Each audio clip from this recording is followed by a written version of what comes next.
মহাবিশ্বের পালনকর্তা মহান আল্লাহ তাআলা এই মহাকাশ এবং মহাবিশ্বের সহ পৃথিবী সৃষ্টি করেন মাত্র 6 দিনে।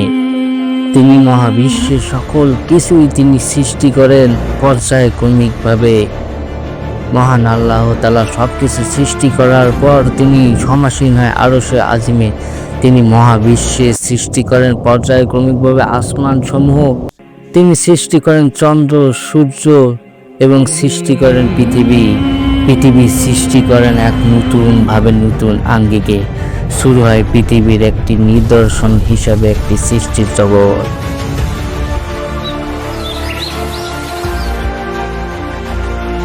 মহান আল্লাহ তাআলা সবকিছু সৃষ্টি করার পর সৃষ্টি করেছিলেন ফেরেশতা, জিন এবং ইত্যাদি মাখলুক। সকলেই মহান আল্লাহ তাআলার শ্রেষ্ঠত্ব ঘোষণা করেন। মহান আল্লাহ তাআলা অনেক দয়ালু এবং সকল কিছু নিয়ন্ত্রক। তিনি পর্যায়ক্রমে সবকিছু সৃষ্টি করে আরশে আজিমে সম্মিলিত হন। মহান আল্লাহ তাআলা মানুষ সৃষ্টির পূর্বে পৃথিবীতে জিন জাতিকে পাঠান এবং মহান আল্লাহ তাআলার ইবাদত করার জন্য। তারা পৃথিবীতে আল্লাহর ইবাদত করলেও অনেক জিন আল্লাহর ইবাদত করার অস্বীকৃতি করলেও তারা নিজের যুদ্ধে বিগ্রহী নিয়োজিত থাকত। মহান আল্লাহকে ভুলে গিয়ে তারা মহান আল্লাহ তাআলার ইবাদত বন্দেগীর পরিপ্রান্তে বিভিন্ন রকমের কাজ করতে লিপ্ত শুরু করলো। তারা আল্লাহর অবাধ্যতা শুরু করলো। কিন্তু জিনদের মধ্যে ছিল ইবলিস ছিল একটি জিন, কিন্তু সে ছিল মহান আল্লাহ তাআলার একনিষ্ঠ ইবাদতকারী। সে ছিল ইবাদত বন্দেগীতে শ্রেষ্ঠ।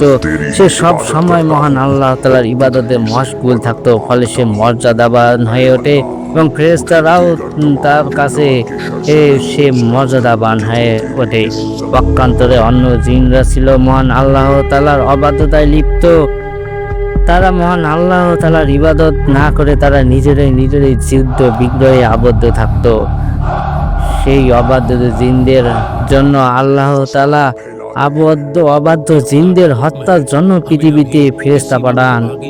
ফলে পৃথিবীতে সকল সৃষ্টি ধ্বংস করার পাশাপাশি জিনদেরও পৃথিবী থেকে বহিষ্কার করে নতুন পৃথিবী মহান আল্লাহ তাআলা প্রতিষ্ঠিত করেন ফেরেশতা বাহিনীর মাধ্যমে। ফেরেশতা এবং জিনদের মধ্যে একটি যুদ্ধ বিগ্রহের পর তারা অবাধ্য জিনদেরকে ধ্বংস করে তারা পৃথিবী থেকে শান্তি শৃঙ্খলা বজায় করে নিয়ে এসেন মহান আল্লাহ তাআলার কাছে।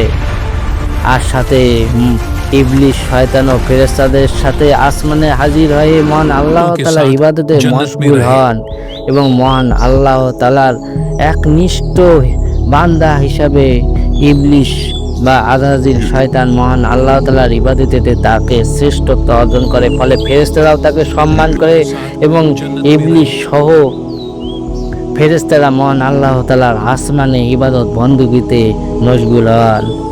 এরপর মহান আল্লাহ তাআলা পৃথিবীতে এক নতুন জাতি সৃষ্টি করার জন্য আবদ্ধিত হন এবং তিনি সিদ্ধান্ত গ্রহণ করে তিনি একটি নতুন জাতি সৃষ্টি করবেন। শুরু হয়ে যায় মানব জাতির সৃষ্টির সূচনা। প্রিয় দর্শক, মানব জাতির সৃষ্টির সূচনা সংলগ্ন থেকে মানব সৃষ্টির ইতিহাস সম্পর্কে আমরা পর্যায়ক্রমে জানবো ইনশাআল্লাহ।